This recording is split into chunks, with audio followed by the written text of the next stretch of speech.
Good morning, everyone. My name's Alexandra Pasternak-Jackson, and warmly welcome to FDI Forum 2023. A warm welcome to everyone in our room, and also to those of you who are tuning in from your home offices and from your homes. This is a great way to start your morning. This is the day each year that we, as a community of private sector decision makers, public sector decision makers, come together to talk about FDI, foreign direct investment, its importance, how we secure Finland's thriving economic future, and how we navigate an increasingly competitive environment. Don't be shy, come on in. There's plenty of seats all around, just come on in. Now, we've got approximately about 100 people in this room and more tuning in from home. And this event would not have been possible without our partners. So a warm thank you to OP Yrityspankki, Janssen, Johnson & Johnson, Borenius, DHL Express, and Suomen Ekonomit. Thank you so much for being part of today and part of believing in Finland's strong economic future. Now, I see a lot of familiar faces here today, which is wonderful, and a couple of new ones as well. So for our first timers, I'll just say that Amcham is the voice of international business in Finland. We're an independent, non-profit, corporate membership organization, and we're 100% funded by our members. So when I say we're the voice of international business, we are your voices here today. And we look after the long-term interests of all of our international companies that are invested in Finland. Our members are headquartered in 14 different countries and represent 20 different industries, running the gamut from life science to defense, technology to forestry. And if you're talking to some of our forestry people today, those are very often the same thing. But all in our community, we have 20 different industries represented. And what all of our member companies have in common is a commitment to Finland and to ensuring that Finland is an attractive investment environment, a great place to do business. And we care so much about FDI, about foreign direct investment, because of what it brings. It brings knowledge exchange, it creates jobs, it generates innovations, it nurtures talent, it generates tax revenue and more. And we believe that FDI is the key to sustainable well-being in this country. And I'll say it again because I hope you quote me. FDI is key to supporting sustainable economic well-being in this country. But if you're in this room, I suspect you already have an inkling of that. So to arm you and to empower you to tell everyone else how important this subject is, I'm going to give you some stats. And I hope that you use these stats when you're at receptions, when you're at mingles. I hope you use them over coffee. And these stats sound even better over a glass of wine. 27% of all R&D in Finland is from foreign investors. That's about 1.2 billion euros.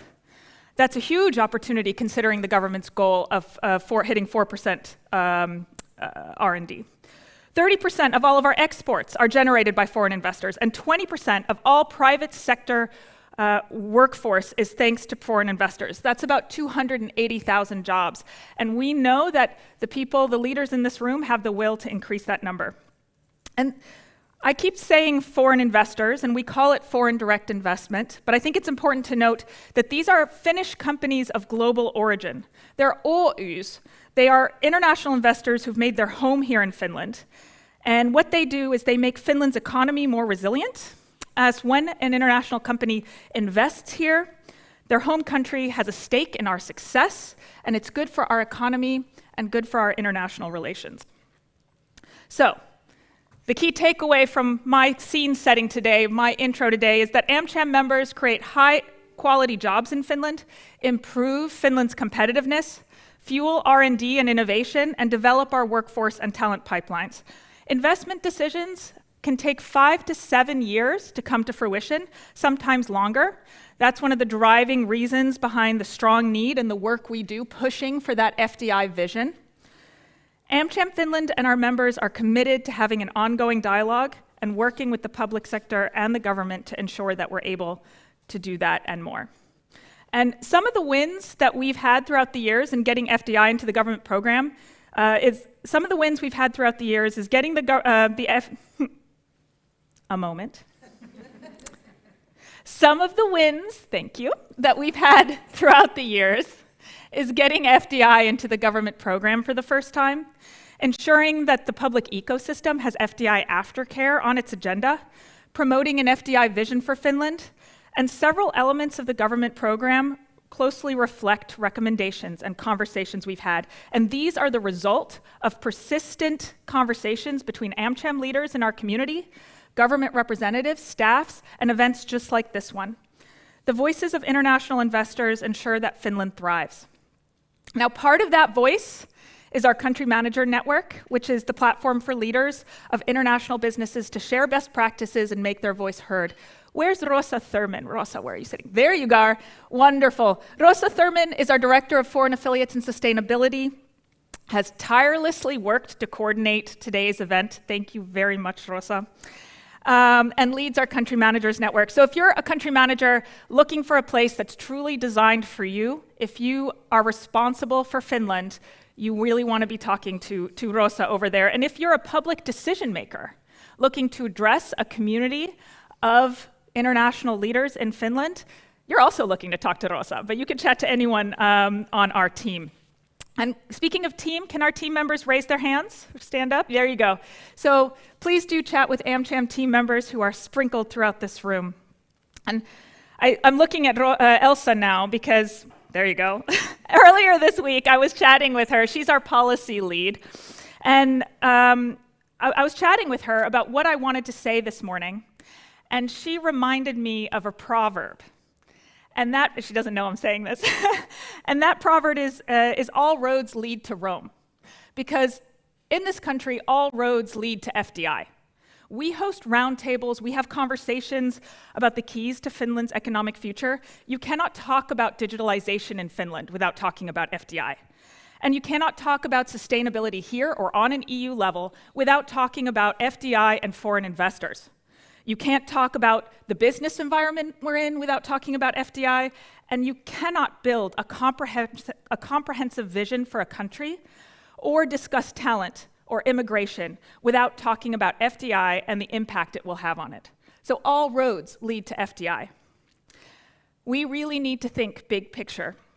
And that's what we want to do today with our panel. I'm sure they will be touching upon the link between talent and attracting investments, but I also want to make sure everyone's marking their calendars for October 10th for our event, Closing Doors and Opening Opportunities, Decoding Finland's Strategy for International Talent. We're partnering with our office location, Epicenter, Mikonkatu 9, if you want to come visit us. We sent out this invite, we had 80 signups from both the public and private sector in 24 hours. You don't want to miss this one, it's going to be really, really great. All right, enough of that. We've got a really scintillating program today. I saw the hairs on the back of some of your necks. A scintillating program, yes, we do. First, we'll hear from Katja Keitaanniemi, who's the CEO of OP Yrityspankki, OP Corporate Bank, with an economic outlook on what's ahead for Finland. Then we'll hear from Anthony Gemmell, Senior Director for Johnson & Johnson, with a reality check. How does Finland really perform as a destination for global life science investments? And afterwards, I'll invite Susanna Mäkelä, Senior Director of Government Affairs from Microsoft and head of our digitalization working group, to talk about Amcham Finland's tosiolaki recommendations. And then we will move into our FDI panel discussion, hosted and moderated by Amcham Advisory Board member and Managing Director VP for Fujitsu, Hanna Kivelä.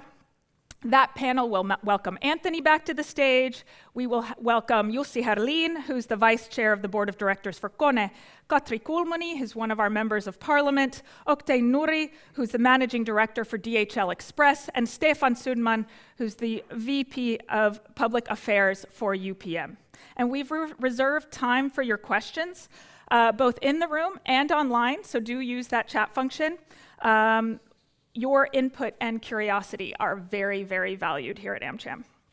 Now, before I introduce the first speaker, I think a few of you, I'm looking at you, Jan Olila from Ditmar and Drenius, I think a few of you know what's coming. At our events, at Amcham events, we always want you to be reconnecting with existing relationships that you have, forging new ones, So before I welcome Katja to the stage, I'm giving everyone 30 seconds to turn to someone sitting next to you and introduce yourself.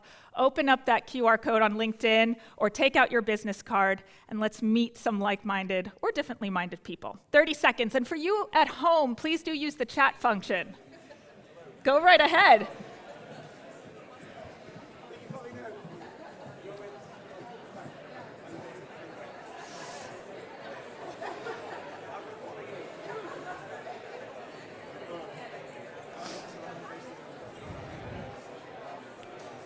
Say hi in the chat for those of you in the chat. Perfect. I love all these people shaking hands. All right. All right, excellent. Now I've got to settle the crowd again. Perfect. Those of you in the room, what have I done is the question.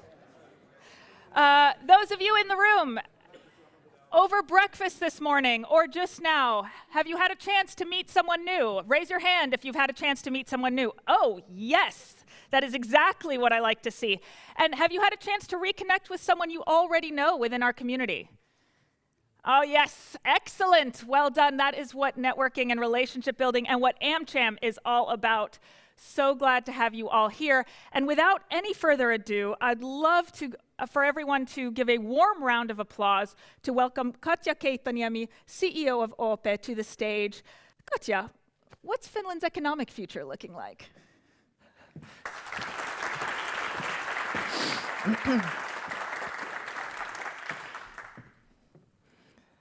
Okay. 1 minute. It's not working.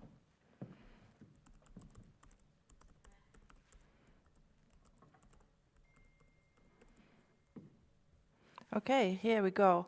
Hey, good morning, everyone. It is so nice to be here. Yesterday, I gave presentation about diversity and how to lead hybrid work today's atmosphere. So it seems that my life is not boring. There's different subjects, and today I'm speaking about economic outlook, what's ahead of Finland. I don't have so much time, so this is kind of a surface overview, but I'm touching this global economic outlook in general, and also Finland's stance at the moment, obviously investment view, and also a couple words about our debt load in Finland. So this is in a nutshell my presentation, and we could have separate panels and discussions regarding this subject, but this is kind of an introduction part for you. So the world economy today is on the brink of recession. And if we are looking at the big picture, global growth will unfortunately be weak this year and next year, even though we saw some temporary temporary improvement in the second quarter of this year. But macroeconomic indicators, they unfortunately suggest quite poor growth in the forthcoming future. Saying that, global growth remains still uneven between countries and between different sectors. For instance, in industrial side, I mean the situation and outlook is pretty weak at the moment. But in service sector, it's still a little bit better at the moment. Also, if we look at economic outlook in general, it remains exceptionally uncertain.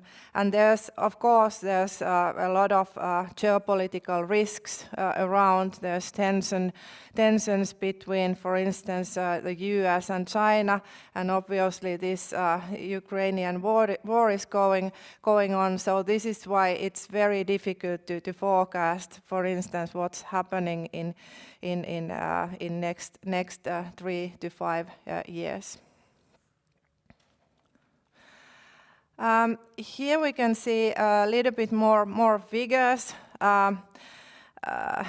Economy will touch bottom later than originally expected, and that is because of the reason I just explained, that there was kind of upswing in Q2 and slight recovery, but now those indicators show that the situation will deteriorate going forward. US economy has basically fared better than expected this year, and that is because of a brisk consumer demand and private investment, which has offset the slowdown in construction and exports. Growth in Eurozone is not good going forward. Industry is still faring poorly, and also service sector recovery, what we saw post-COVID, is unfortunately fading out. China, on the other hand, lifting off these COVID restrictions improved the situation somehow, but China's economy faces difficulties in meeting growth targets at the moment. Labor market, that is good thing. Labor market have actually remained very strong throughout the developed world. But of course, when economic growth is going down, it is beginning to raise unemployment levels going forward as well. Then, we all saw what happened yesterday. ECB raised the interest rates again. Now I believe that there will be a short break or longer break, let's see, in that area. And central banks in general will soon end their series of interest rate hikes. However, there's still, especially in Europe, there's inflation, and core inflation is high, and there's still long way to go to this 2% inflation target. So ECB should stay alert going forward as well. Then let's move to Finland. Finland's economy is heading for a soft landing, but is not on firm ground. In Finland as well, industry and construction, they are the most sensitive to downturns and economic cycles. So those areas will be very weak, but also it's true that service sector growth will also unfortunately settle down. Demand will be weak in general. And this uncertainty is kind of creating an atmosphere in which we don't have firm ground going forward either. So a lot of uncertainties around, because we are kind of an island, and we are very dependent on what's happening abroad. Then Finland. Exports will fall in Finland this year and next year because of the fact that export markets will go down, and it's slowing. Investment outlooks are remaining weak as well this year and next year. And consumer spending will also decline going forward, because consumers, they have still savings, but going forward they need to decide how to use their spendings, and it's more and more difficult all the time. Then inflation, we can see that inflation has come down from those peak levels, but it is basically because of energy and food. Those prices have clearly come down, but we can see from this chart as well that core inflation, which kind of excludes food and energy, has come down only slightly, and there's still room to go to this 2% target. And this is something which, for instance, ECB, European Central Bank, is very carefully following at the moment. Then Finland, in a nutshell, of course, this sluggish global growth is affecting the performance of Finnish listed companies as well.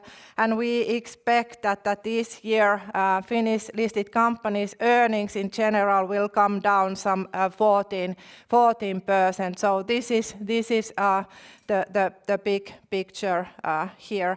And in Finland, those traditional industrial sectors like metals and industry have had hardest hit basically this year, like you can see from this chart. Demand has come down and also end prices have come down.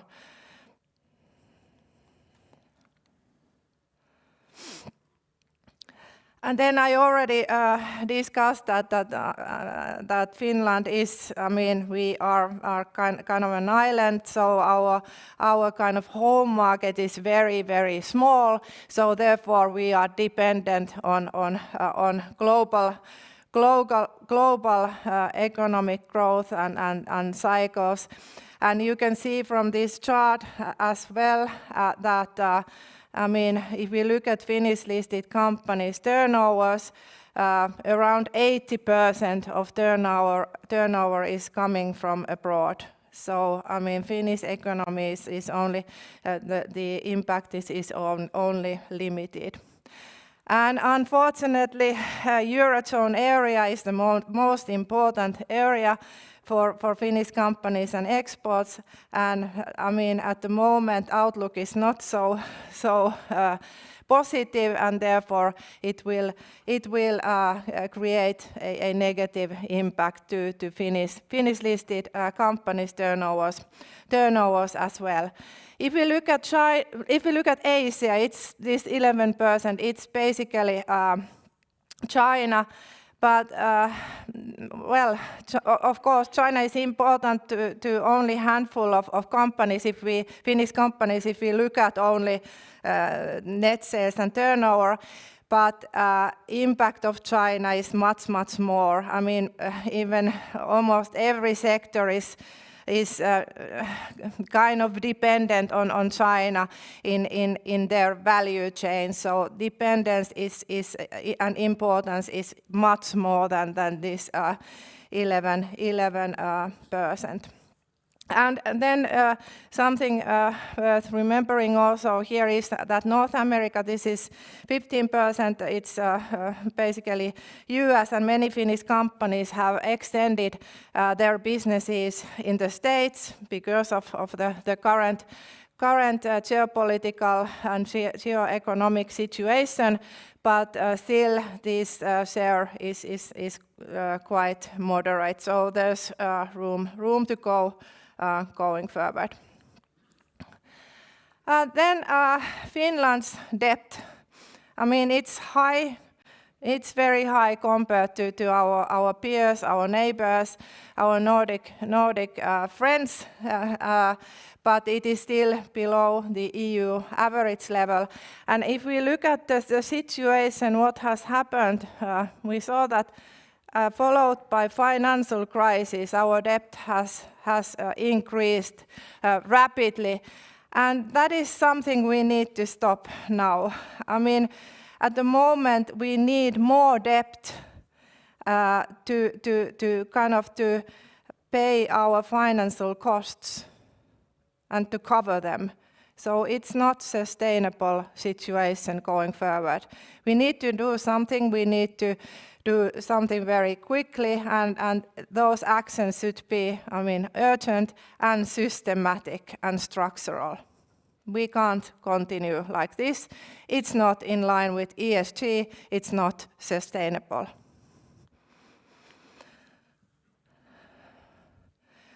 Then FDIs, foreign investment situation. First, we can see that Sweden is the leader here, and well, now you're asking why. And the situation is that typically Sweden has been a natural place for foreign firms' headquarters, and that kind of explains quite a lot of this difference. But this is worrisome, this Finland situation. If we think about 2013, 2021, this is 8 years, and our foreign investments have come down. So now there's of course huge possibility, for instance, what comes to green transition and investments in that area. So this is the area we also need to do something. We can't continue like this. Well, my message has been quite negative. I'm sorry for that, but that's how life is. But there's still, positive things and clearly positive things if I'm looking 10 years back or 20 years back. And the most important thing, I'm meeting Finnish companies, big corporates, their CEOs, CFOs, each and every day. And the big thing here is that those companies' balance sheets are strong. Their liquidity stance is strong. They have courage and they have money to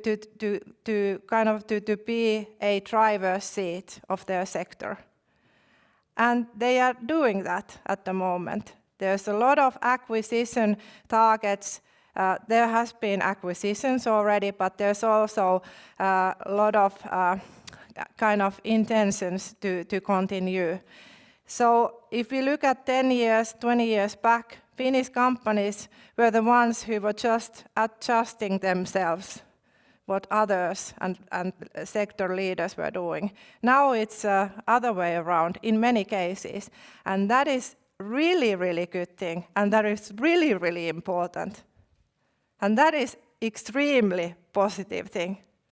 And that is something which helps to go through and over the recession, for instance. When you have money in your pocket, you know that. It helps a lot. You have a buffer towards weaker and bad times as well. Some other progress, for instance, energy. In Finland, we have made a lot of progress to be self-sufficient in energy. That is important, really important aspect as well. NATO membership, it's increasing our attractiveness as a country, as an investment target. And I already mentioned green transition. It's a huge possibility for us. There's a lot of, when you can see those lists as well, there's a lot of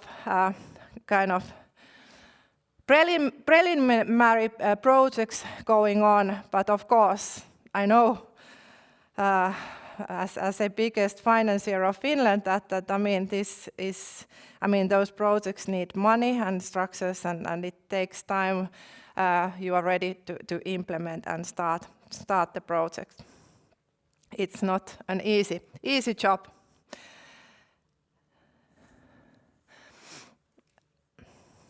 Okay, I already discussed that we are, of course, dependent and affected by geoeconomic changes as well. And we have asked these questions from big companies. So we have a survey called OP Company Pulse, and this is the outcome from there. And companies actually feel, 62% of Finnish large companies feel that growing geopolitical tensions are having a negative impact on businesses. That is quite logical. Deglobalization is not positive for Finland. It could be positive for some SME companies when big companies are kind of taking supply chain closer to them, and there's possibilities for many SME companies in Finland as well because of that kind of a change. But in a big picture, deglobalization is not positive for us. A critical stance is being taken on dependencies on China as well. However, the pace of change is low. Above 70% of Finnish companies state that China's importance will remain the same as a trading partner. And 40% of companies say that NATO membership is a good thing. It is a good thing. And it could create business possibilities for them. And I already discussed this green transition, that is obvious as well. And my last slide here. Summary, this negative message, sorry for that, but that's unfortunately true. Global growth will be weak this year, even though there was this kind of good Q2 and good development there. Macroeconomic indicators show today clearly that this situation will be weak and growth will be weak. Finland's GDP growth will turn slightly negative this year, and next year we expect zero growth. Zero, it's easy to remember. And there's still a lot of uncertainties around, so the firm and ground is not firm. So there's possibility for negative surprises as well, unfortunately.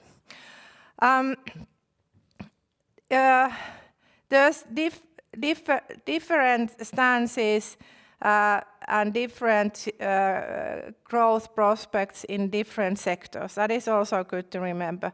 And in different countries. That is also good to remember. So it's good if you are not dependent only on one company and one country, and if growth is coming clearly down, you are in big problems. And Finnish companies must find new ways to adapt to global tensions, but opportunities will also rise. I discussed strong balance sheets. Finnish companies are in driver's seats in many cases. And this green transition is a huge possibility. NATO membership creates attractiveness for our country and for our companies as well.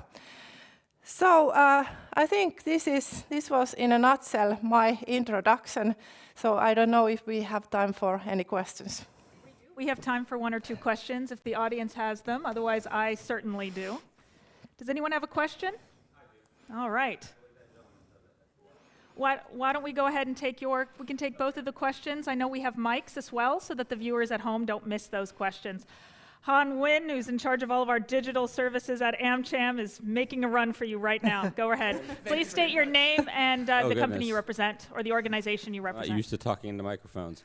I was actually wondering how the influx... Could you state your name and your organization first? Yes, I can. My name is Mart Dunge. I'm representing DG Group, and we have offices throughout the Nordics. We work on sustainability, environmental permitting, and also specifically the upcoming, or not upcoming, but basically enforce corporate sustainability disclosures. Perfect. So looking at these numbers and they're coming down, and then you have the pressure, right, to work on sustainability is going to be a tricky issue. But that wasn't even my question. My question was, how do you think the influx of Ukrainian workforce is affecting macroeconomic indicators? I don't know how many we have currently, but it seems like having more workers is necessary in Finland, or how do you see the situation? So could you repeat the beginning of your question? I didn't get it. Ukrainian. Yes. How do you feel that about the influx of Ukrainians Yes. coming into Coming Russia? into Coming Finland. into Sweden and becoming valuable assets, in my opinion, as a workforce. As a workforce. Good question. It's already happening, and I mean our experience. It's probably limited what I can see, but it's this Ukrainians are very good workforce in Finland, and they are very rapidly integrating themselves into this country. So that is what I see in Finland. So the other question is, how long period of time this is existing? Is it just temporary workforce, or are they going to stay here? It's very difficult to say, and it's very difficult to say how long. Unfortunately, this war would go on. Today, it seems that it could go on quite long. But how those fantastic human beings are behaving after the war, are they going back or are they staying? I don't know. But they are, what I can say, they are very good workforce, very good people here in Finland, at least. Perfect, thank you. Okay. Let's take one more question. All right. I'm being red flagged, waved by Rosa. Thank you very much. Katja, thank you very much for your presentation, for setting our scene. Thank you so much. Warmly appreciate it. All right. Again, thank you for your thought-provoking analysis. Next on our agenda is a reflection from Anthony Gemmell, who's the Senior Director at Johnson & Johnson. He has a long history of working with innovation ecosystems and their partners. He flew in from the UK for us, so thank you very much. Anthony, please offer us that reality check. How does Finland really perform as a destination for global life science investments? Very simple answer. It's falling behind. Sorry to give you some bad news to start with. But what I will do is reflect during the next 10 minutes, 15 minutes, to provide our insights into the Finnish healthcare ecosystem, but also how could it be improved, and bring to the party what are other countries doing, which is forcing them, accelerating them past Finland. Okay. So let's, this one here. All right. So let's take a quick look. We've been operating in the early innovation ecosystem for just over 10 years now, based out of London. I came back from corporate J&J to help start up our innovation practice here in Europe. And we cover all the European countries for the past 10 years. So we've got pretty good insights into the biotech scene, academic institutions across Europe. And about a year ago, we came to Finland with a blank sheet of paper. We wanted to understand, where is transformational science? What are the issues you're facing as a country? And these were some of the results that we found. So first of all, Finland has a strong reputation, a growing reputation, for e-health. In real-world evidence, digitalization, electronic patient registries, which makes it easy to do clinical trials. It's got a huge biobank population, roughly around about 500,000. Don't forget that the United Kingdom also has a large biobank, which we are members of, together with other pharmaceutical companies. And it also has a huge homogeneous sample of, well over 13 million samples that can be used in clinical trial data or real-world evidence.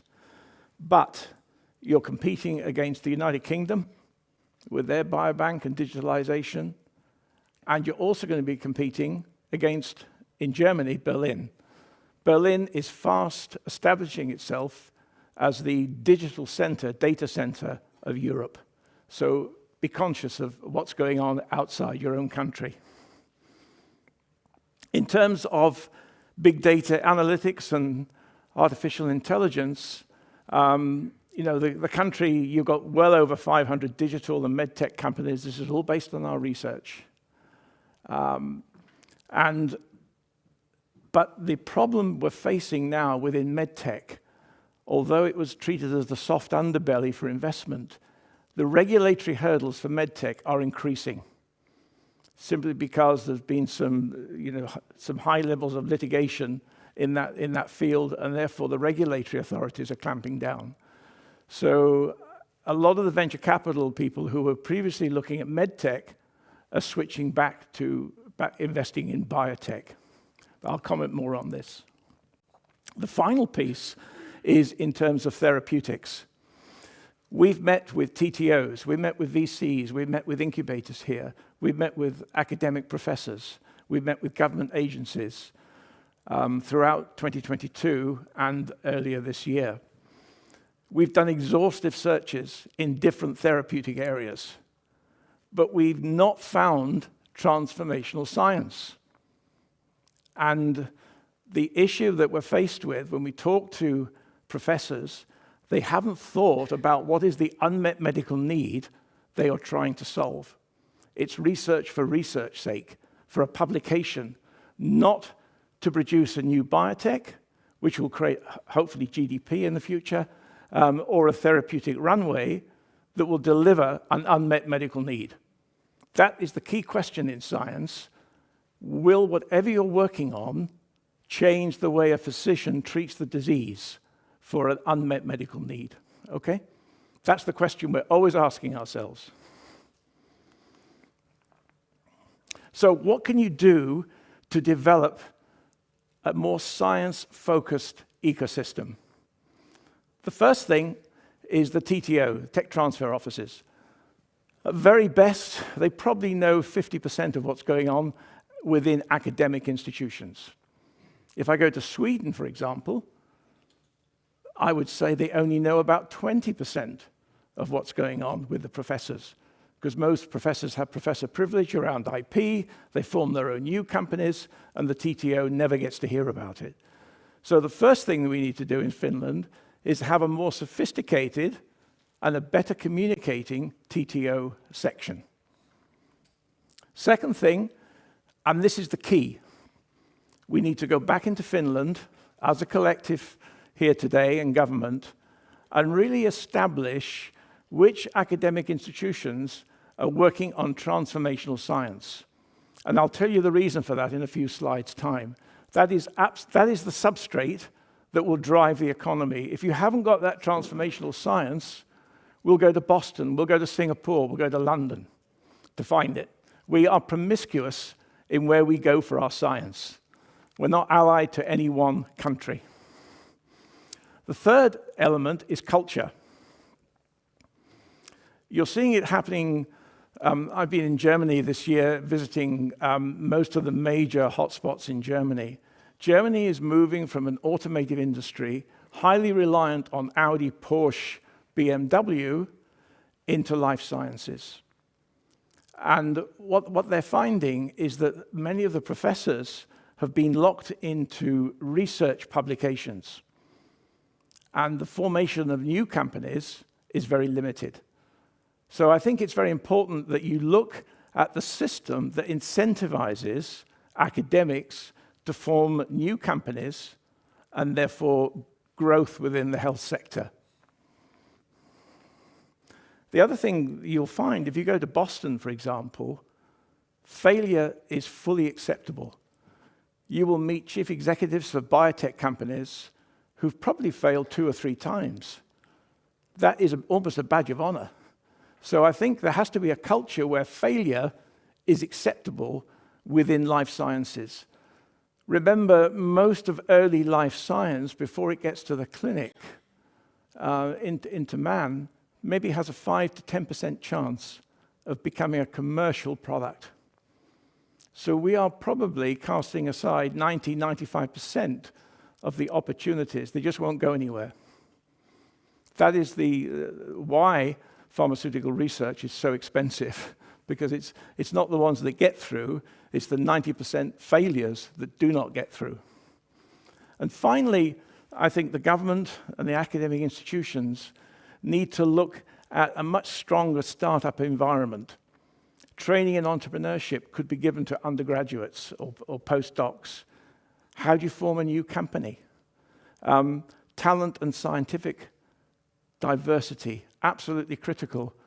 I was talking to, a couple of years ago, the Vice Chancellor of Cambridge University in the UK, and he was saying that, post-Brexit is going to be a problem because they get a lot of their physical life sciences from countries like Poland, from your own country, Romania. They populate Cambridge University. So those numbers are diminishing. So look, if you really want diversity in science, look to bring in scientists from other populations.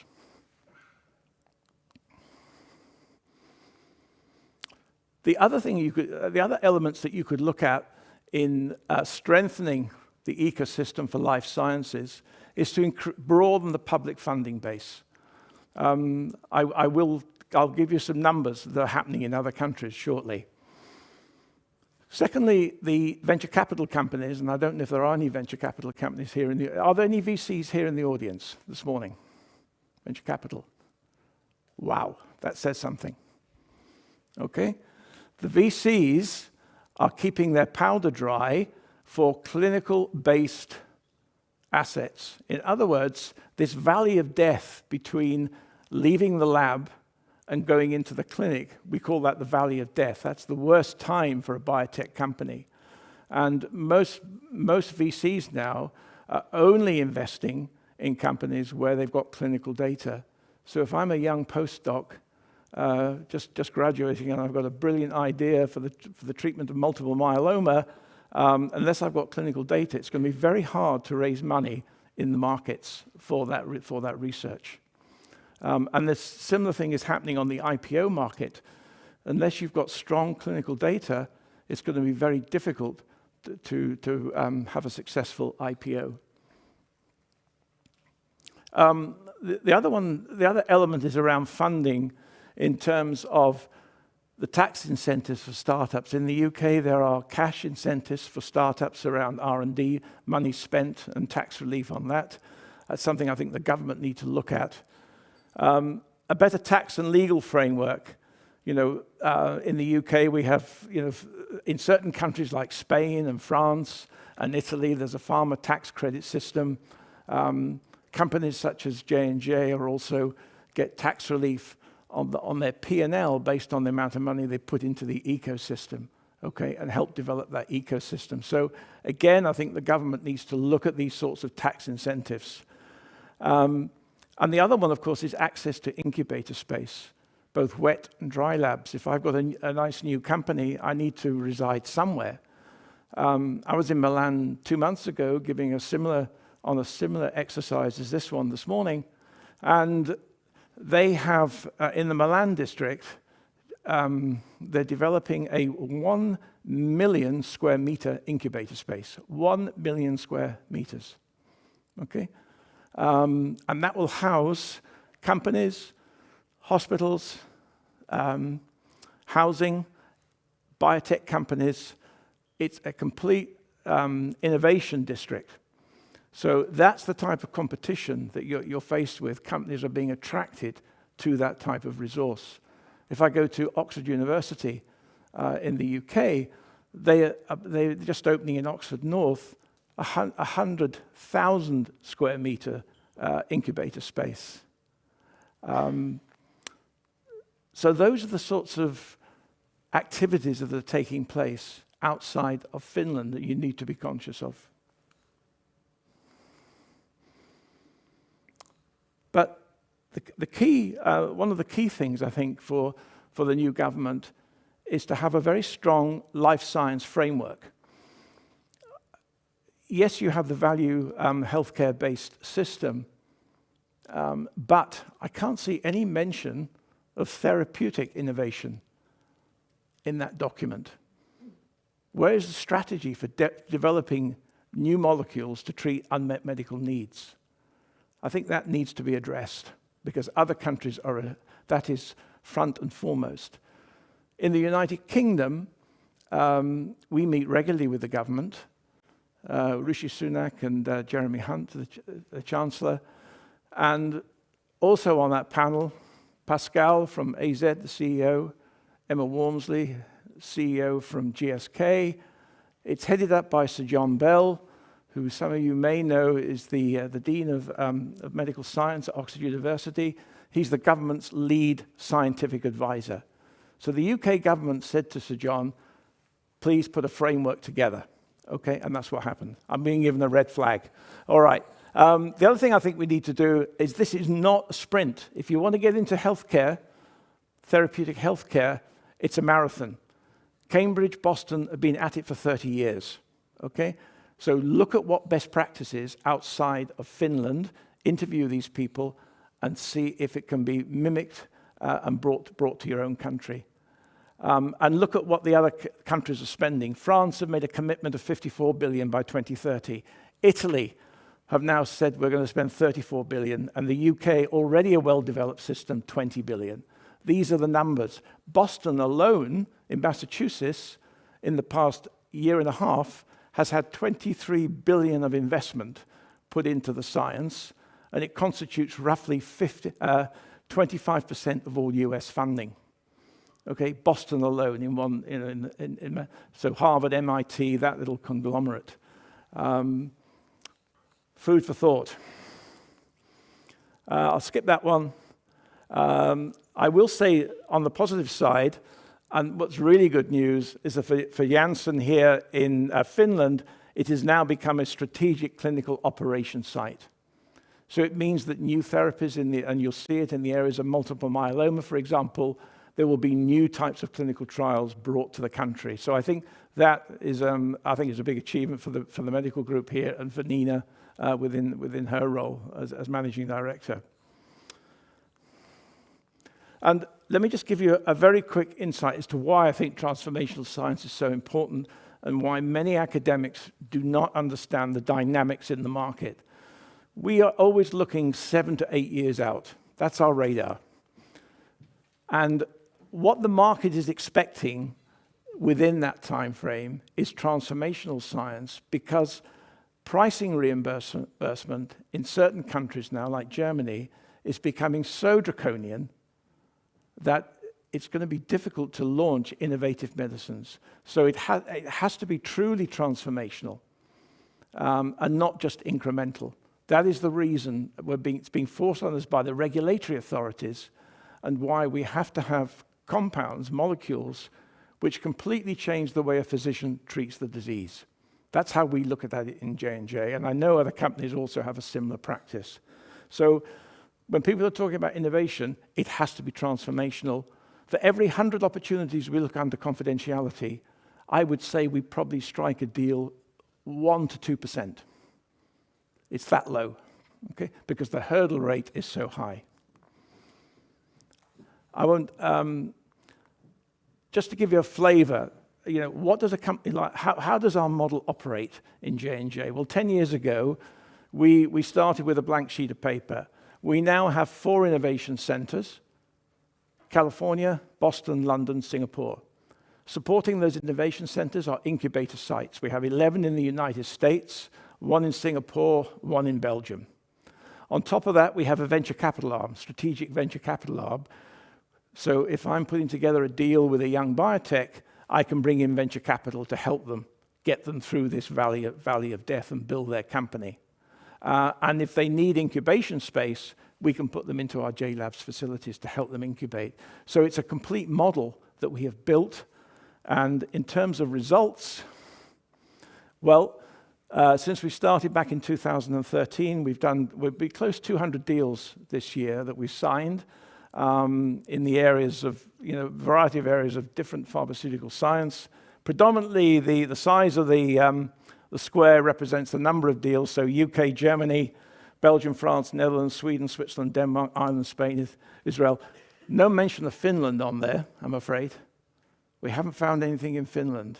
But we have found very good science in Lund and Malmo and Copenhagen. So I think that's why I'm saying these are some of the areas for improvement and things that we can do to catch up with the other countries. I will leave it there. I'm sorry I overran slightly. Anthony, thank you very much.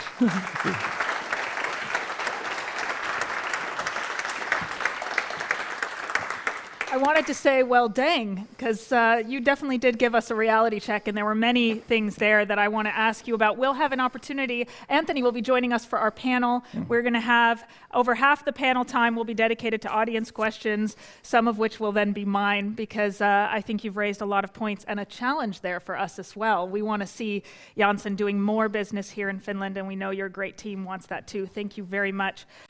And one of the things that Anthony mentioned, and something I want to repeat is solutions, and pragmatic solutions at that, and practical steps we can implement, which is just a perfect transition now, because that's what we often hear from our partners in government. And last year at this very forum, at FDI Forum, the chair of our environmental permitting and red tape group, Casper Herlin, gave us some permitting recommendations, and we're really pleased to see that a lot of the recommendations and advice closely reflect what we see in the government program.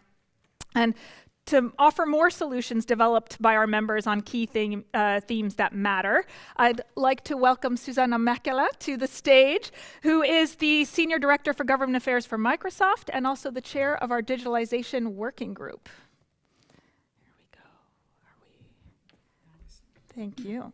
I think we can do an applause. I think we're awake. Yes, thank you. Do we have slides? It's just this one? Perfect, thanks, Susanna. Great, thank you. And truly honored to be here. Great to see so many of you here today to talk about very important matters. So I oversee public policy at Microsoft Finland, and I've been hearing a lot about this health and life science data-related matters the past 3 years. 6% of the Finnish population has a rare disease. You yourself, or you might know somebody who belongs to that group. And I bet most of us would, in that stage, want to understand what science and research has to offer as a cure or as a preventive measure. Imagine you would be told that's not doable in Finland because of policy. Well, you don't have to imagine, because that's the reality where we are today. So we really have equality at stake if we don't learn to find the ways to improve the data sharing, enable the doctors, the researchers, to actually utilize that data to find the cure. And when I talk about data sharing, I know some are talking and thinking already, oh, but I don't want my data to go over somewhere overseas.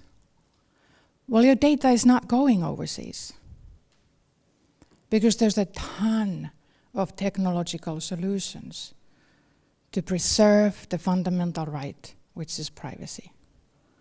Federated data, privacy-enhancing technologies, homomorphic data, encryption, you name it. These are available today.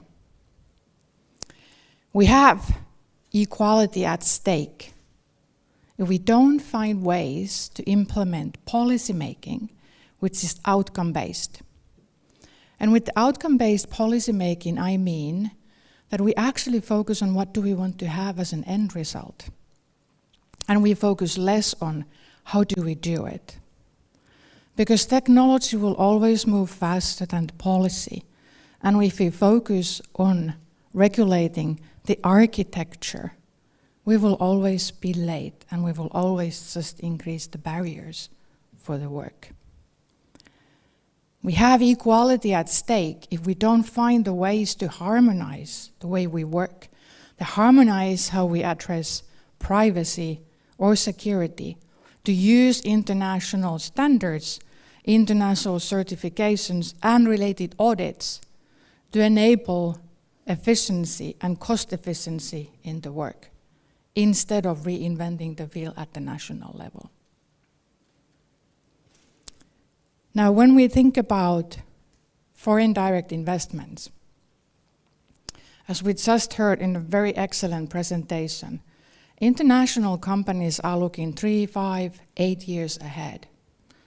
So what the policy landscape looks like today, that influences the decisions what are made today for 3, 5, 8 years ahead. Time is of the essence. That's my call for action to every single policymaker and every single politician, to really stop the talk, start the action, because we have brilliant minds in Finland who can actually do that. Now, when we think about 2018, Sipilä's government actually enacted a very progressive law, and that's called secondary use of healthcare data. In Finland, we call it toisiolaki.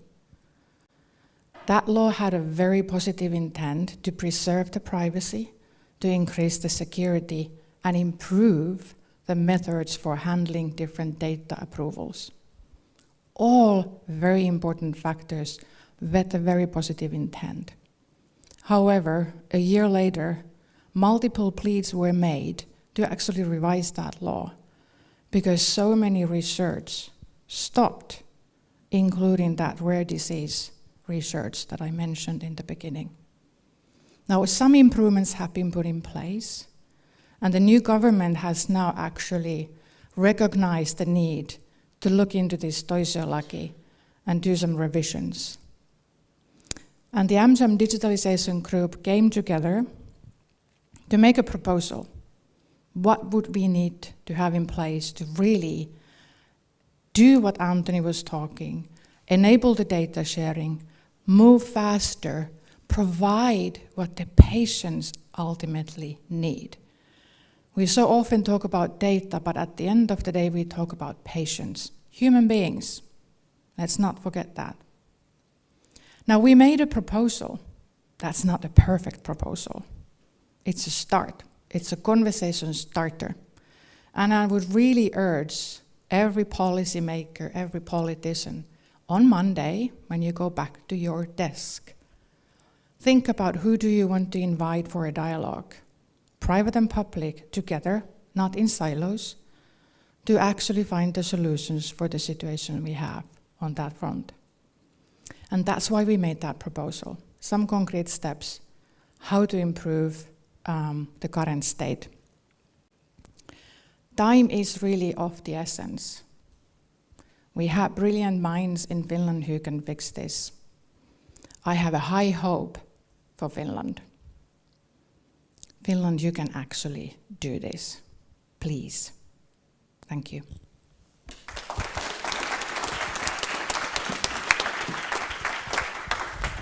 Thank you very much, Susanna. I think the last part of what Susanna said is so critical. Time is of the essence, and we can do this.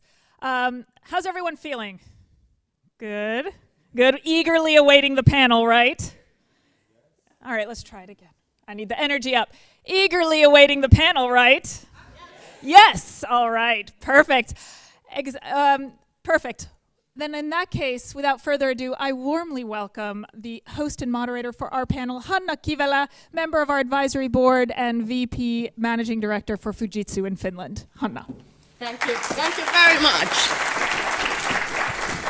Thank you, and good morning from me as well, and thank you for the wonderful morning we have had so far. So, welcome to the FDI panel session. It's now my really greatest pleasure to host today a conversation and a dialogue that really taps into Finland's position and opportunities in looking at how can we actually respond to some of the challenges that we have heard this morning, to attract investments, to attract talent, and actually really be a ground for excellent innovations. So let me start by welcoming our esteemed panelists on stage, and I will start by welcoming Anthony Gemmell, who you heard speaking early on. So welcome Anthony back on stage. Welcome. And if I may ask you, start from that side, over there, yep. Then following Jussi Herlin, as we heard, who is the vice chair of the board of the KONE Corporation. Welcome, Jussi. Warm welcome. Thank you. Do we have Katri Kulmuni here? There you are. Yes, warm welcome, Katri, Member of Parliament. Great to have you here this morning.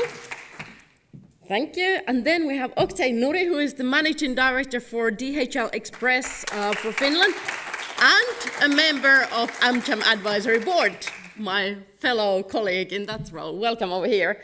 And then last but definitely not least is Stefan Sundman, who is the Vice President of Public Affairs for UPM.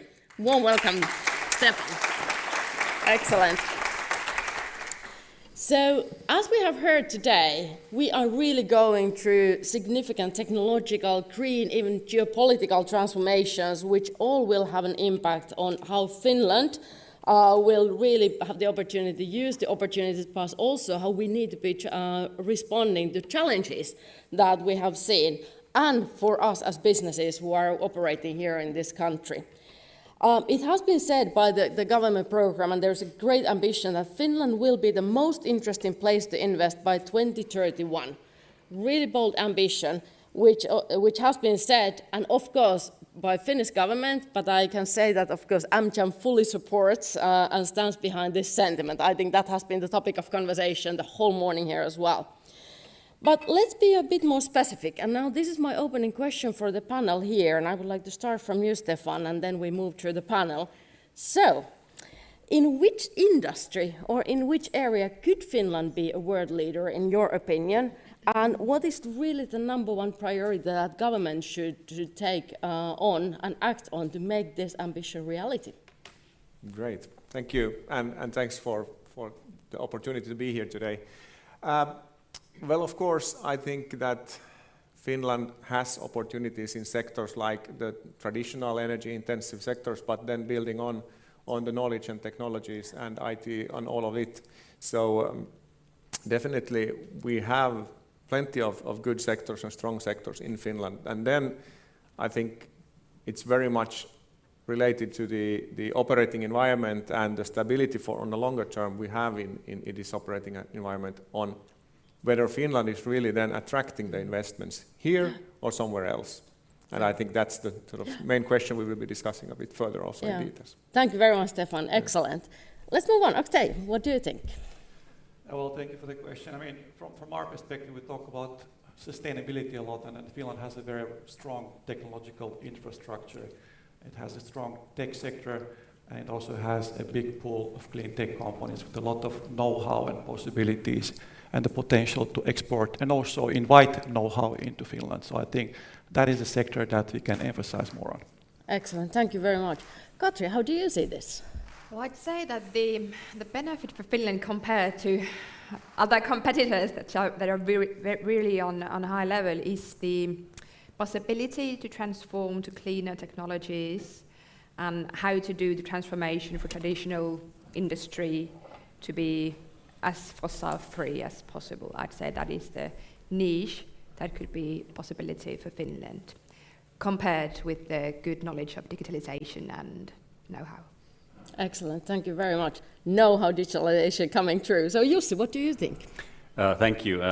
Can I just start by saying that I do support the being the most interesting place to invest by 2031, but I know that we live in interesting times, so we could also strive to be the most boring place to invest by 2031. That might be actually nicer for people who are looking for stable returns, because there's a curse, may you live in interesting times, and I think we're all living that right now. In terms of where we could be a world leader, I think some of the things were said. The green growth is something that the whole of the Finnish economic life, the Confederation of Finnish industries and the technology industries of Finland are very strongly supporting and advocating for investments into green growth, and that this is somewhere where we can differentiate. And then I think another place where we have a lot of possibilities is AI, and specifically the ethical use of AI in a sustainable way and for the benefit of the whole society. And the role of the government is as usual, bring stability and predictability in a world that's very unstable and unpredictable, and definitely to ensure that we have enough skilled labor. Thanks very much, Jussi. Anthony, I would like to tweak the question a little bit for you before I let you answer, because you really spoke about, I think that we heard about that, the transformational science and the necessity of that. But with your experience, you spoke about Boston, you spoke about Singapore, and you gave excellent references. So how important is it actually for a country to have a strong vision, to become an ambitious and excellent place, not the boring place, as Jussi, you well said? Well, it's absolutely critical. I know in the UK the success of the life science industry is been brought about by having a proper framework for science and building on that framework. I think if you look at the data that was presented this morning, two sectors are growing within Finland: healthcare and financials. That will drive the economy. If that is the case, the next question I think the politicians need to ask themselves is, well, would an E strategy drive the sort of GDP growth that we require, or do we have to broaden that strategy into broader healthcare? Yeah. Okay, so is it just acceptable to set Finland up as a center for clinical trials, etc., or should we doing more transformational research within the universities? Yeah. I think that is, and at what cost will that be? And do we have the scientific substrate at the moment to be in a position by 2030 that we are a very attractive proposition? Yeah. If I was in the government's position, I would form a real think tank team, give them a brief, come back in 3 months, broad stakeholders in that team, and what are your recommendations for whichever sector you think we can grow the economy? Yeah. Excellent, thank you. And I think that was reflected in Helsingin Sanomat, the leading daily. There was a great opinion piece exactly about this, industry representative saying that we want to be part of that. So thank you. I think that was a very excellent commentary on this. So Jussi, you spoke about the digital technologies and mentioned the AI and all of that. So we know that the digital transformation is really essential, and it's an enabler for the overall sustainability transformation. That we know, the green transition and the solve for the challenges and the ambitions as well.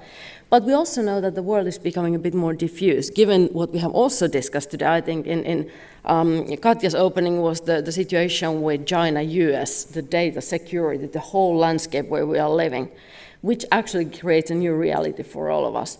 So Jussi, in your opinion, what is really needed for Finland to become or to stay being on the leading edge of a digital powerhouse when it comes to AI, blockchain, use of new kind of technologies, and what is the role of the skilled workforce and talent in all of this?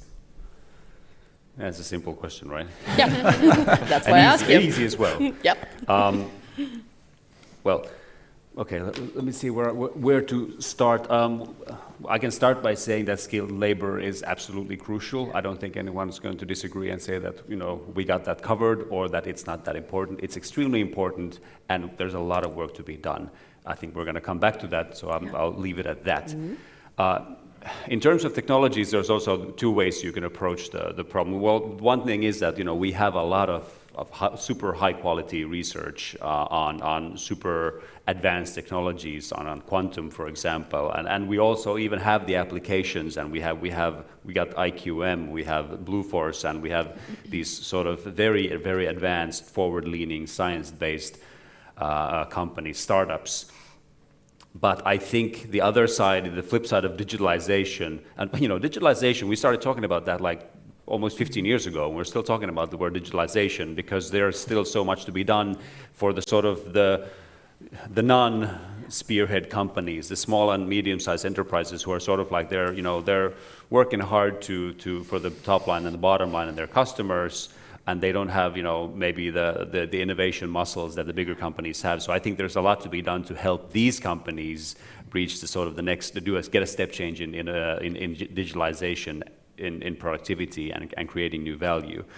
And maybe a last thing to mention is that it was really good to hear you mention this the sort of the research-based startup and the sort of the bridge from basic research to startups. And I think Finland has a lot of high-quality startups. Finland has a vibrant startup community. I mean, high-quality research and a vibrant startup community. But I think that the bridge between those two, it could really still be strengthened. That we don't have that culture where we spring out science-based startups from the universities and from the research. So I think there's definitely a lot to be done still in that field. Thanks very much, Jussi, and well done in answering that tricky question. And I think you really you nailed it very well in many ways. But you spoke about startups, but let's actually move over to established companies. So Stefan, UPM, you are seeing seismic changes in consumer behavior and how technology is transforming the businesses. And I think that you are a company that has been really embracing that as well, including all the sustainability requirements and all of that. So what role does UPM see that the current government has really in helping industrial companies to make this transition that is inevitable and maybe even challenging back? What should the government do to really be even more there on a supporting edge? That's also a quite wide question, of course. My pleasure. But sure, established companies been here 150 years already in Finland and in constant transformation also. And I think the question relates very much to the green transition and the fact that we need to change consuming behaviors in this world. We need to sort of reduce the utilization of fossil resources and find alternative for the fossils. And of course, renewable raw materials are one of the alternatives there, and that's the agenda we are pursuing. And then, of course, the question whether it's the role of the company to ensure that sort of it's a healthy transformation of the company, or whether it's a question of a government in one of the countries we are operating. I would say, of course, it's our responsibility to ensure that we are sort of in healthy shape and we are transforming and we are proceeding with our strategy. But then, for the sake of Finland and for the sake of the interest of Finland, the government has a big role in affecting where, for example, investments will be done. We have, let's say, operations globally in many, many different countries, and we have big investments ongoing currently in Germany. I just finished our sort of history's largest investment in Uruguay. And if I look on Finland and the Finnish government, I think the most crucial thing is, of course, to ensure implementation of this good governmental program, which is there currently in place, but also to ensure that this direction would continue on a longer term. If I compare now between the sort of governmental periods, I think 2031 is just 2 periods, but I would even expect a bit longer than 2 periods. That we would really have the attention on ensuring that Finland is competitive on all the measures, not only energy, not only permitting, not only labor markets, but the sum of all those sort of opportunities, not to forget the innovation and R&D, where sort of you build the future opportunities. Really good, and I think what you say about the longer term perspective, we heard today, Katja was saying, I think, using the 5 to 7 year period, and Anthony, you were speaking about 4 to 8 year period, so really overseeing longer periods and committing to the vision, which is not only a government period, but actually beyond. Sure. So now talking about the sustainability transformation, Antti Herlin, who, as you know of course him well, and Antti, who is the chair of KONE and chair of the Tiina and Antti Herlin Foundation, he has actually said, direct quote, very well, that Finland's main export sectors, machinery, forest products, metals and chemicals, will remain the same, but they need to transform within to remain competitive in the green transition. And while we know that the necessity of transforming, that many of you have been speaking, it's really clear that it's there. However, at the same time, our own research at Fujitsu shows that today only 8% of companies in Europe and actually in other continents as well, they are leaders in this space. They are ready, they have the sustainability, they have the digital transformation really embedded, which means that 92% of companies are not yet there. So this poses a challenge for Finnish companies in how we truly embrace this sustainability transformation, how we really make sure that we invest in right areas. Oktay, I would like to actually now come to you with this question in this context, because we have now set in Finland the ambitious targets for sustainability, and many see that actually the new government program is really providing a great foundation for that, which I think we have heard in many ways today. But from your company's point of view, being the #1 logistics company in the world to set sustainability goals so early as 2007, which was actually really excellent, and you have just recently made a 100 million investment in Finland in their new logistics center, so a lot of things happening. In your point of view, how attractive is Finland looking for sustainability investments and really for companies looking at sustainability investments? And are there some issues that we should address to reverse that? So first of all, we are a global company, and someone said 115 years. We will be around for 50 years or plus. And talking about foreign direct investment, and I very much like the opening saying that we actually Finnish companies. DHL Express Finland Oy was established in 1982, so we're now celebrating 40 years in Finland, which makes us very much a Finnish company as well. And we had the very rapid starts in the 1969, expanding rapidly in the 70s to Middle East, Europe, Asia Pacific, former Soviet Union, so we're represented in 220 countries and territories, so to say, and expansion leads also to investment to sustain growth and to enable logistics as an engine for well-being. And what comes to our investments in sustainability, it's not only Finland. We have currently 150 projects running globally, and those are greenfield projects, extension of existing projects. We have over 300 aircraft that we are now renewing. The new aircraft, of course, are more efficient in terms of fuel. They have more capacity. So the investment currently are worth 1.5 billion in total. And Finland is part of the roadmap. We are just part of the big network because we cater for the Finnish companies, and we know the globalization and free trade is something that Finland depends on, and we are here to support.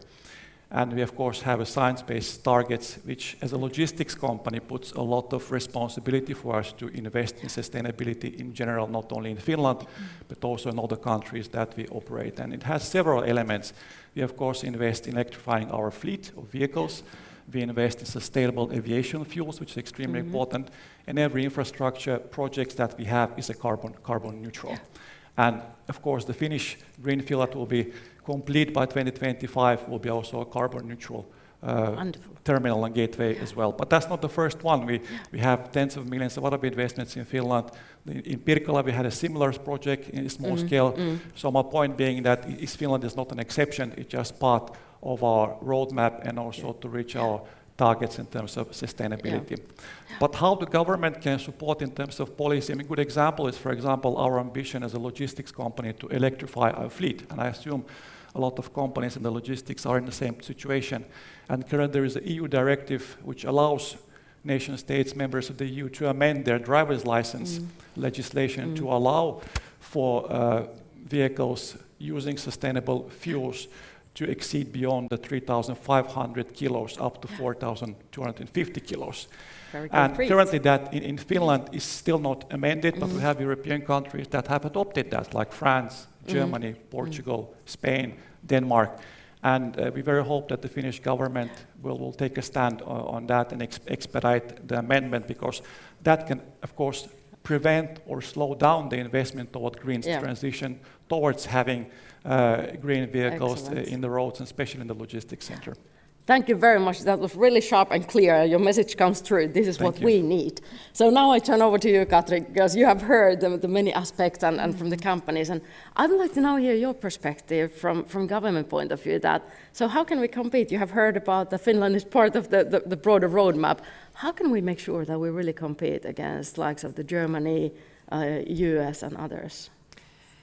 As Finland is a small country, I'd say that the one crucial thing, especially now, while there are a lot of debate on European level about state aid, is that Finland supports the regulation and tries to build the inner market for the European Union as such, and that is the only way to compete against the US. There is a debate, especially between the bigger EU member states and the smaller ones, especially from the Nordic, that how much the state aid should be. Of course, Germany, France have always the power and leverage to put more state aid than Finland or Sweden.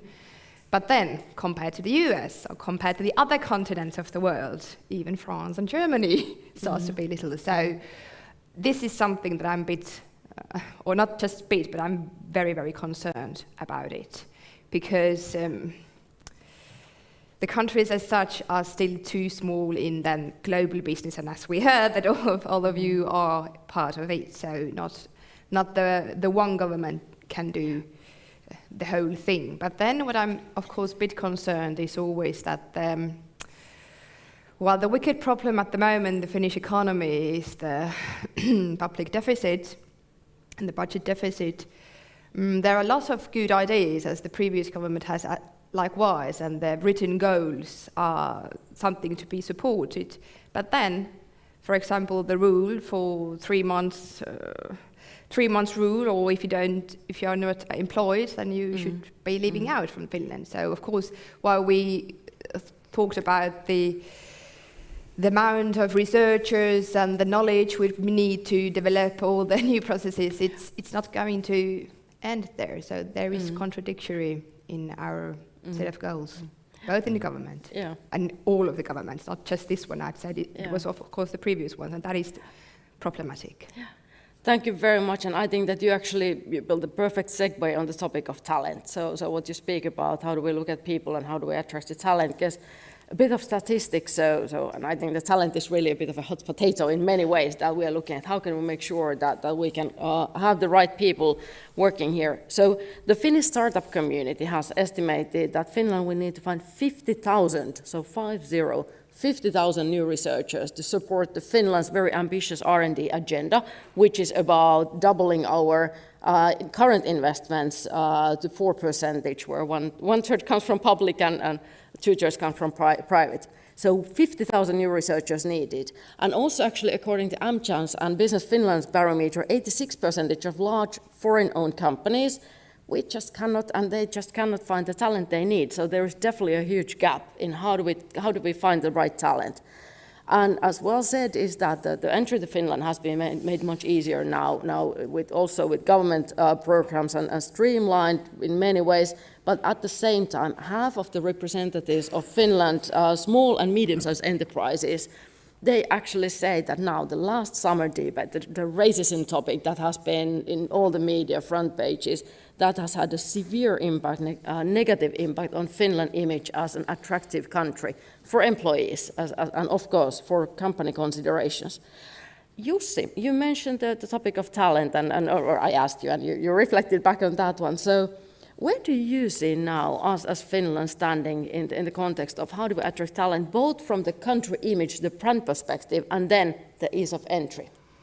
Thanks, Hanna. And I just want to be very clear. I will be talking about Finland's attractiveness and the talent and the negative image, but that's not the problem. If we think that the problem is our negative image, then we are looking at the wrong thing. The problem is the racism. That's the problem. The negative image is a symptom of that and something that follows from it. Yeah. But the problem is the institutional racism, and it's the perceived racism by so many people in Finland. In 2018, there was a study, an EU-wide study, in which Finland came on top as the country where the most racism was experienced. And I think it goes without saying, looking back into some of the things we've heard from MPs, from party leaders, from ministers this summer, that if I once said that Finland is a racist country, and that was seen as a shocking statement, but now looking back, I don't think it's as shocking at all. So we know, but maybe the upshot here is that in terms of attracting talent and in terms of improving our image, we have a lot to do. And I think, in Finland, still we see ourselves as, but we're the happiest country in the world, so who wouldn't want to come to Finland, right? Yeah. I mean, they must be just lining up, and it's just that if we can get Migri's throughput a little better, then we're going to have talent coming in from doors and windows. Yeah. But the problem is that, or one of the many problems here is that, there are, I think Europe as a continent, the European population will start to decline already maybe this decade. And it's not just Finland. So there is going to be a huge competition for talent. There's going to be, we have so many countries, tens and tens of countries with aging populations, who struggle to maintain, retirement, who struggle to maintain the society with the people they have working. So if Finland, I think, has a lot more to do in really proactively, trying to get more people to come and stay in Finland, and for sure, and tackling racism in every part of society is going to be a big part of that. But and tackling the immigration reform is going to be a big part of that. But really, those are sort of, we still have to really actively get people to want to come here. Yeah, I think you put it really well, that it's that the people need to feel and they need to choose, and it's the individual decision that they feel that is the right thing to do. Anthony, you spoke really about the transformational science in your speech, and you spoke about the need for the right kind of researchers, and I think your comment has been that you didn't find any in some areas. So how important is it from your point of view when hearing the comments on the Finland and the racism topic and yet ambitions to really grow the investment? How important is it to find the skilled workforce and to be a country that really attracts talent? Yeah, I think you raised, I hadn't realized that racism was such a hot topic within Finland. We want to, we don't want to talk about it. No, okay, all right, well, we Something won't. you're promoting. No, please, let's do. But we have to. If I look at London as a capital city, one of the reasons why it has become the financial capital of the world, it's been very tolerant to different cultures, whether it be starting off, in the Middle East with, you've only got to go into Kensington in the evening and seeing the number of imported Lamborghinis, Ferraris scorching up and down. The money in London is unbelievable. From Russia, China, it's pouring into the UK. A building never stays empty for more than a couple of weeks before a property developer moves in. And it's because of that tolerance. And maybe that's what Finland needs to look at, is a more tolerant approach to attracting high net worth individuals into its country. I think it's good. And look at what the UK has done. I work in London every day, and the wealth is just unbelievable. Yeah. Unbelievable. Yeah. In terms of the science, that to me is the building block. If you've got good scientific substrate, good science will always attract funding. Yeah. It'll find a way. They'll go to Boston, they'll go to various conferences, and they will attract funding. Yeah. So I think that to me is the starting point for Finland.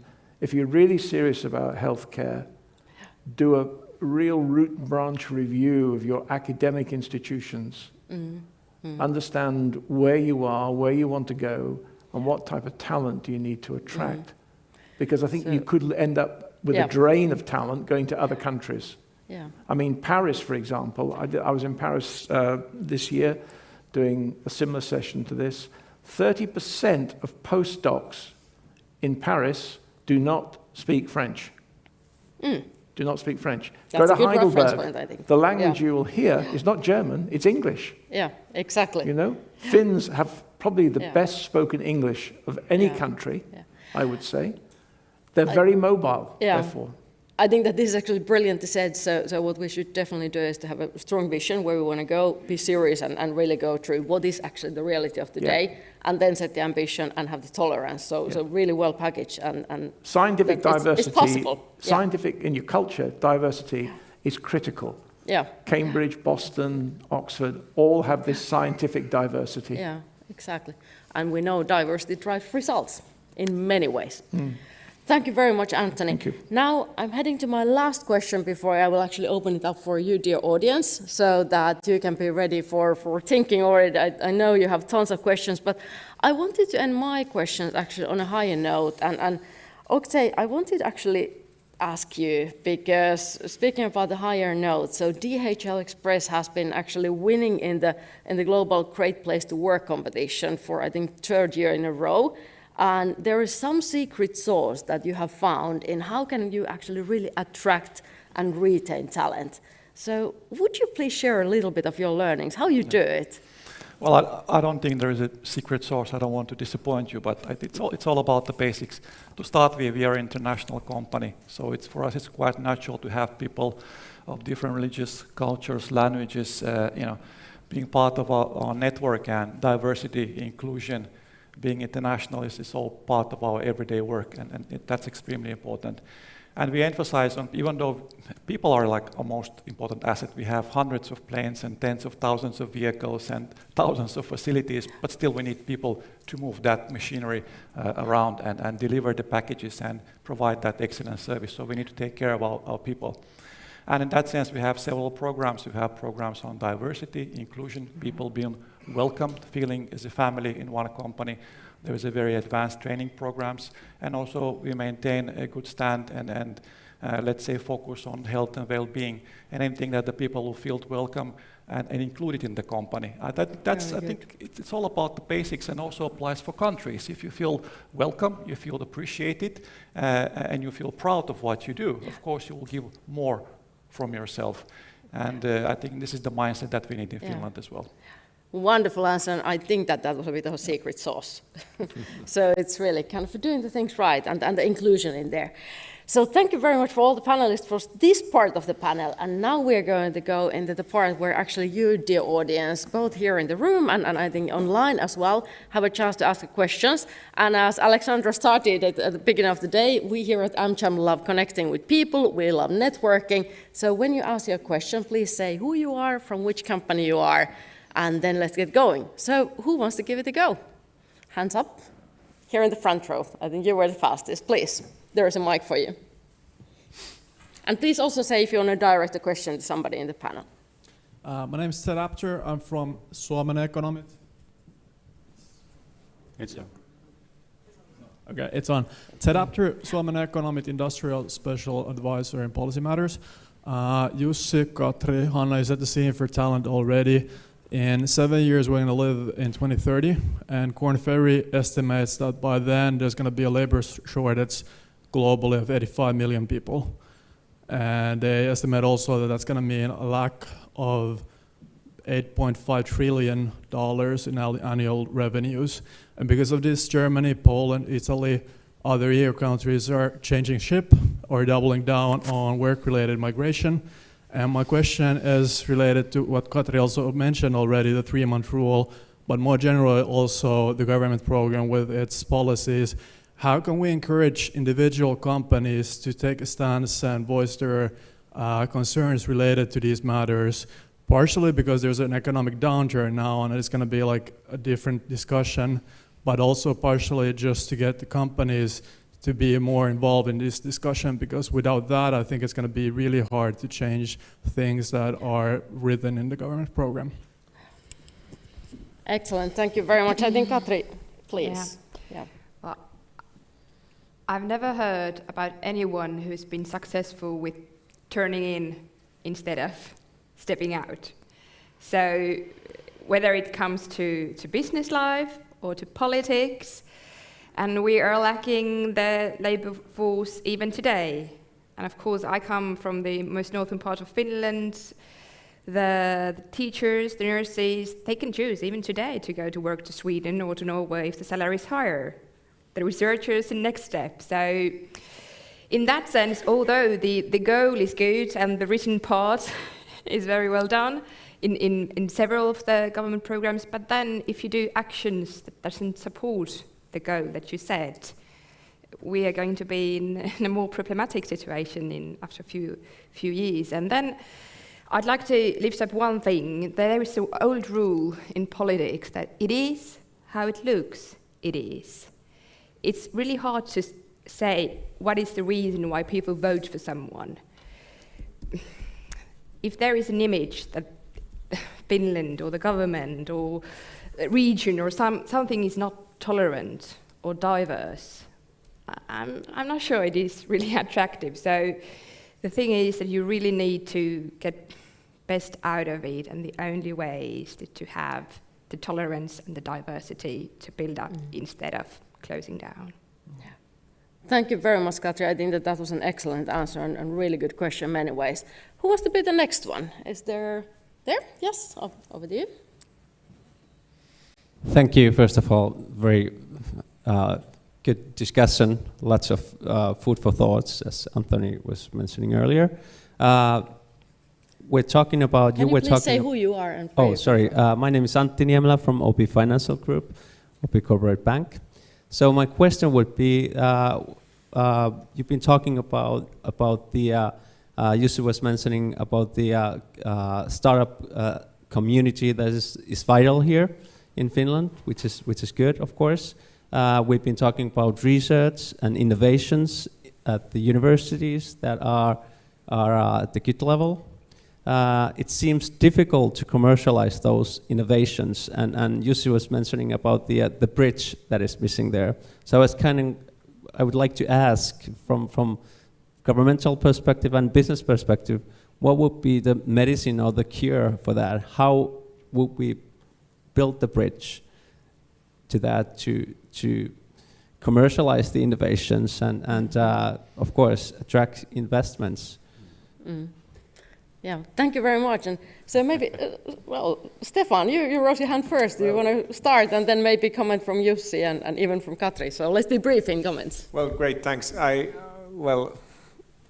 Just thought about this bridge between the R&D and the commercialization and sort of finally having investments into Finland. I think it's crucial to understand that it's sort of a path the whole way, and we need to cover the whole path from the sort of elementary research then to piloting and from there commercialization and investments.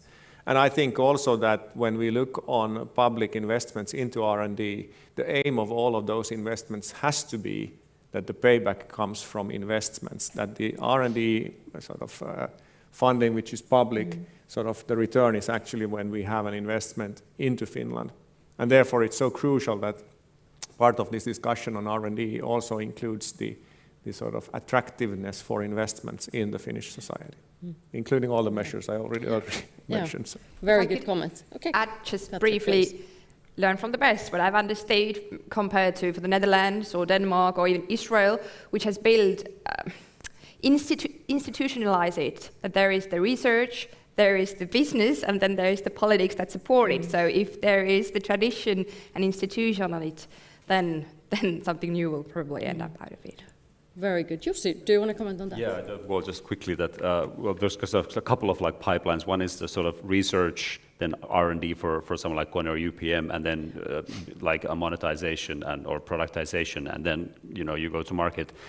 And then the bridge, missing bridge was actually even more like, there's research, and then there's a researcher who thinks, hey, maybe I could, this could be a great business, and then gathers, the necessary talent for, turning basic research or applied research into a business idea, in some sort of academic incubator. I honestly, I wish I had the right the right recipe in my back pocket, but I don't. But I think learning from the best is one thing. But maybe really quickly on this coordination of R&D investment from the public and private side. So the idea is that we want to reach 4% of GDP, out of which 1/3 would be public and 2/3 would be private. So what we really need is even closer cooperation on a really high level.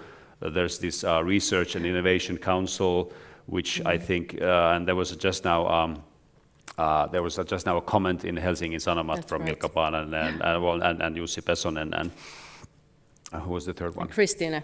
Exactly. Yeah, Christine, yeah. And talking about closer cooperation and more sort of company voice and industry voices in this public innovation or research and innovation council, because that the 2/3 they know what they want to invest in, so their voices should be definitely at least 1/3 of the council. Exactly, really good. So we really talk about bringing the bright minds together from different sectors. Now we have a next question in the audience. Please, over to you there. Hannah, can I just make a comment for this gentleman here? Oh, yes, quick comment, please. Obviously, J&J are on the platform here, and we were trying to give the benefits of our learnings over 10 years. But I would say, look to the other drug companies. What are they doing to develop early science within the country, besides just selling their drugs? Okay? Ask them, what is your innovation model for supporting the ecosystem in Finland? Once you get a group of them together, you'll get some critical mass. You'll get the VCs coming in to help, and that will help bridge this valley of death. We can't do it on our own. In other countries, we work very closely with AZ, with GSK, various drug companies. We don't mind working in that type of environment. Yeah. But ask the managing directors here, what are you doing to put back into the ecosystem that we can become, that will have an impact on GDP? Okay? Thank you. I think this is brilliant. So really having the dialogue and asking and bringing the minds together.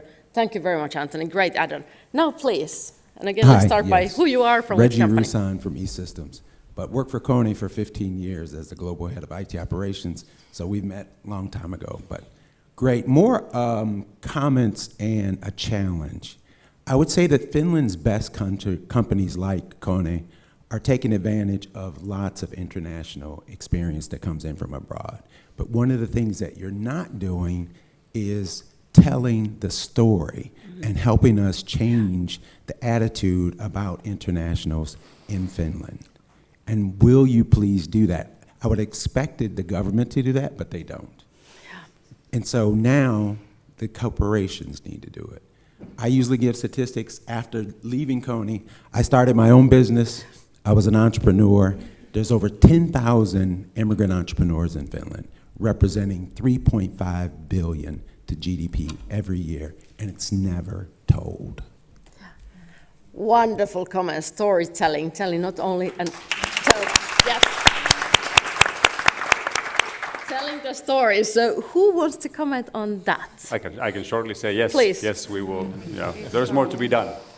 And on the storytelling side, well, we all know that Finns are not innate storytellers. We make the thing, and if it works, someone will take it and make money with it. But why do we have to tell the story? The thing is right there, right? So there's work to be done on storytelling in general, and specifically on this topic. There is one story that is really going on, and that is the story of Santa Claus. That's true. That's a good story. So we're a global leader in many fronts, and there are the stories. So thank you very much. That was an excellent reminder for us. Just to mention, Finland is the 6th time most happiest country in the world, but I think we're the globally most modest country in the world in terms of storytelling. That's true. So we have a lot to do on that sector. So we are still wondering why we are the happiest country in the world, from others' opinion. Really excellent. So thank you very much. Who wants to ask the next question? Over there, please. Is it on? Yes. Yep. Good morning. I'm Lena Pöntönen. I work as a director of skills and competence in technology industries of Finland. I agree with Katri when she was saying that there are also people from Sweden and Norway taking our talent away. It's not only attracting, but also how to keep them in Finland. For example, in Vaasa area, where there are some 8,000 people coming from abroad, every year some 2,000 or 3,000 go away from there, either to big cities in Finland or to Sweden and Norway. This is a big deal, and we can hear a lot also from ICT professionals that they might come to Finland and then they notice that there are no places for their children to go to school. There are no English-speaking daycare, there's no English-speaking schools enough, and that is a big deal. And now we're just talking how to learn to speak Finnish and Swedish, which is important, yes. But there are also immigrants who are coming here for just a couple of years. You can imagine yourself going to Czech Republic and thinking if you want to put your children to Czech schools or English-speaking schools. So I guess for the business representatives, as well as Hanna, you, can you see this in your workforce, in employers? Do they see that there's very hard to come to Finland? And then Katri, what shall we do with this? Yeah, I think thank you very much. This was an excellent question. And if our quick reflections, I lived past 4 years in Ireland, moving over there, working for Google, and moving there, the first things in my mind were like, okay, excellent job. What about my family? What about the kids? Which school? Where to live? And all that. So you're really tapping into something which is a critical element in decision making. We are human beings ultimately, and thinking about people and loved ones. So, excellent question. Who wants to give it a go? How you see this from your company perspective, and people are moving over to Finland? I mean, I can give a short start. I completely agree. We have had several expats coming to work for us from different countries, and the first thing is about the schooling, about the children, about accommodating the family. It's about taxation and incentives, and therefore we see some short staying, like 2, 3, or 4 years, but then people move on. But we need to do more on the policy side to make sure these so-called experts and people with know-how would like to see Finland as a future home country and to stay longer. Yeah. So it seems that everyone is nodding, so we agree that this is something we need to do about. So Katri, now I will put you on a spotlight. Yeah. So what shall we do? What should we do for this? What will we do? What will we do? Yeah. Even better.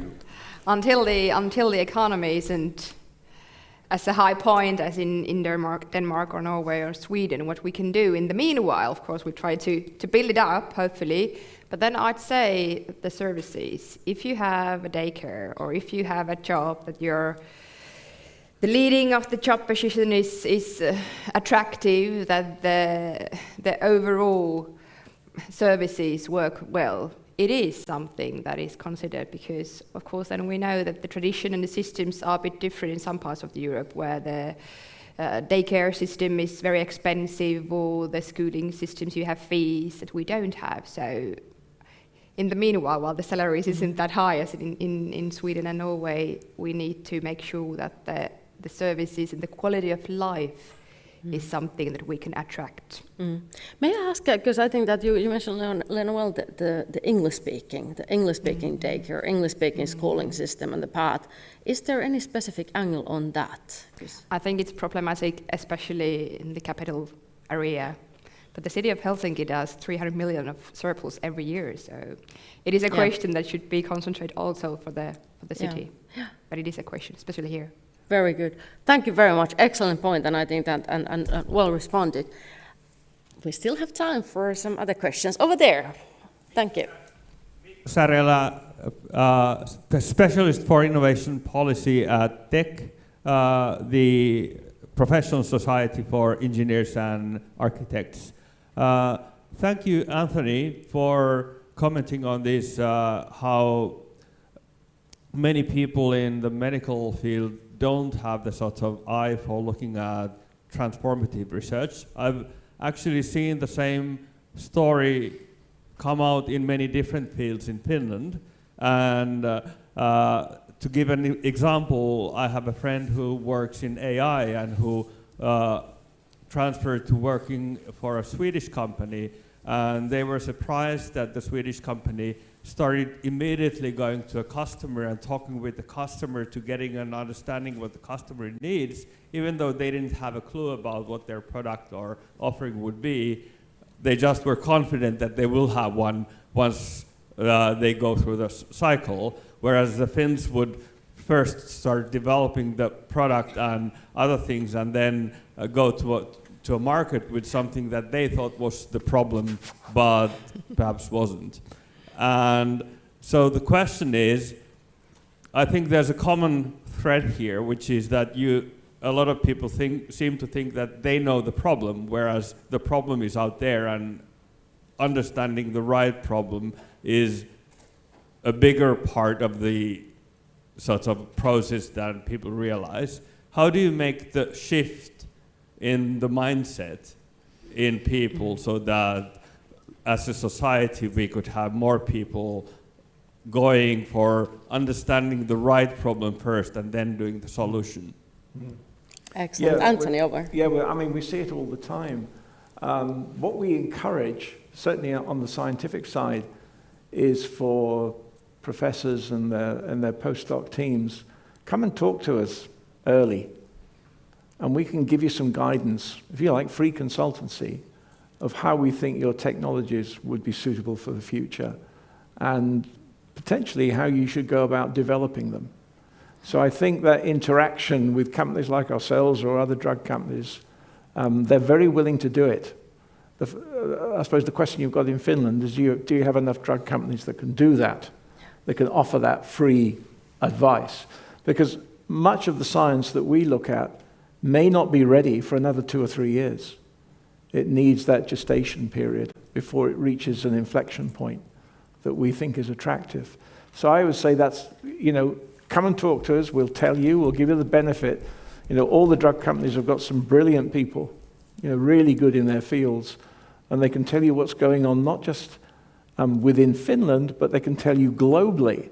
That's the other problem, is that when you're working in a small country and you're focusing on your area of research, whether it be architecture or science, you're probably not aware of what's going on in California, Boston, Singapore.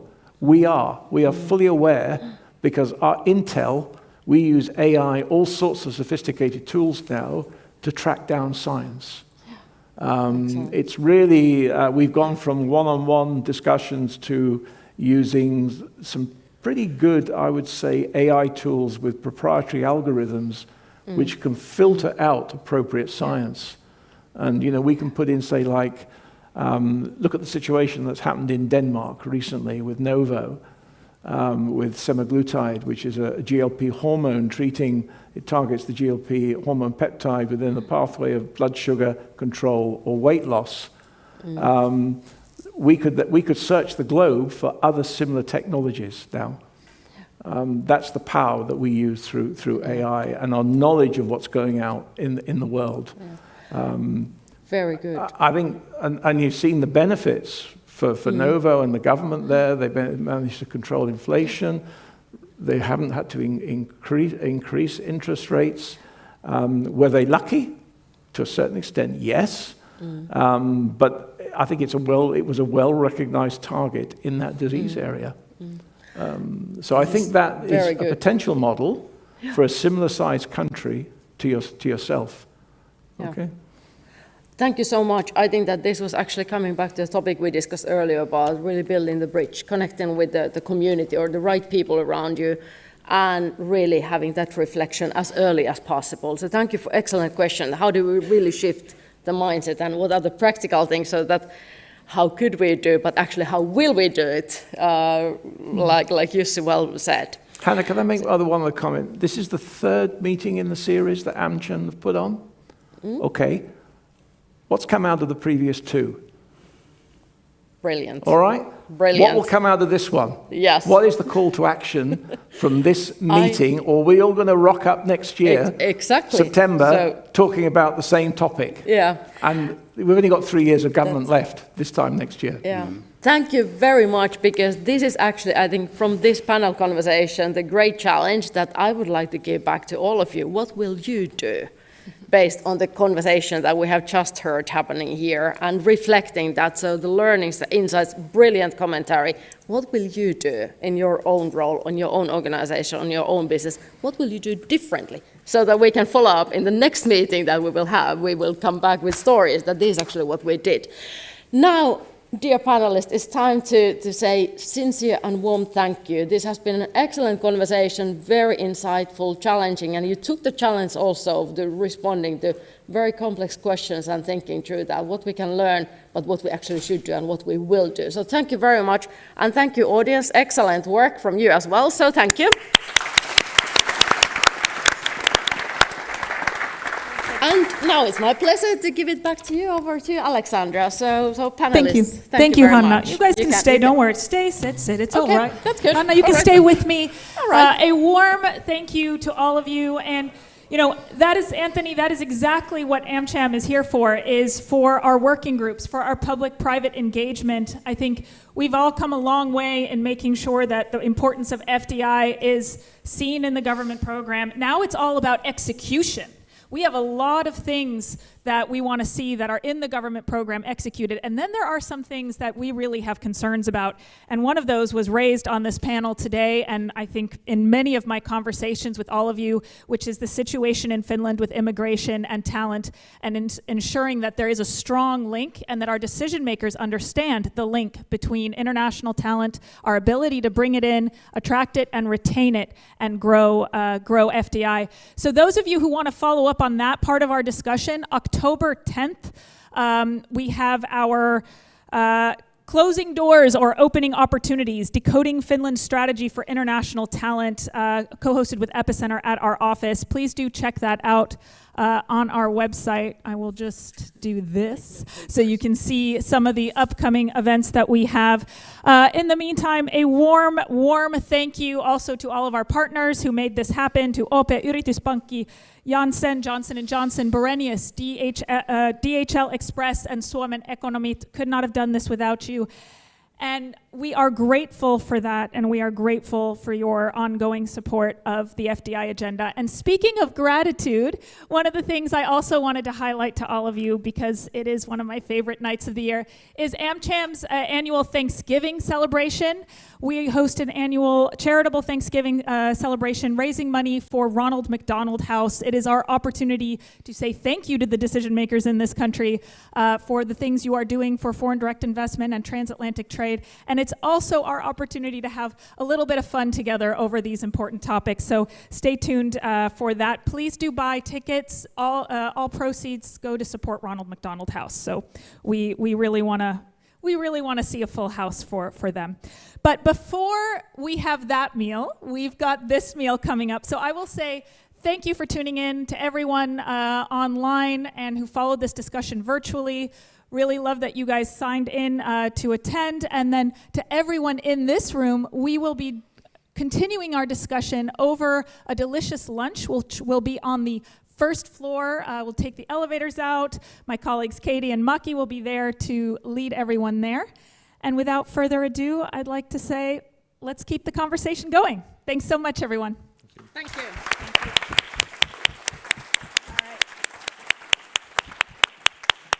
Thank you, everyone. We're going to do